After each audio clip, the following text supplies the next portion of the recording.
Pinaganda talaga nito ang audio ng mga video ko.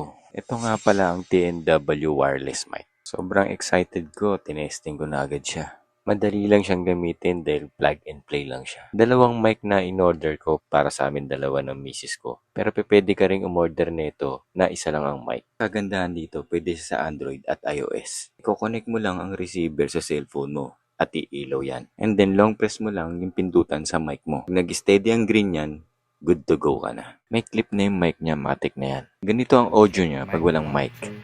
3, hello, check, mic. Ganito naman kapag gamit ko ang TNW mic. Hello, check, mic, 1, 2, 3. Sinubukan ko na rin kung gaano kalayo ang naaabot niya. Hello. Try natin ah. Try natin. Nasa third floor ako. Bababa ako na second floor. Tingnan natin kung hanggang saan siya. Tingnan natin. Up. Dito na ako sa second floor. Bababa ako ng first floor. Diba? Abot na abot pa din. Halimbawa naman na malapit na malobat ang cellphone nyo during live, pwede nyo siyang i-charge sa receiver. Connected na siya sa cellphone mo.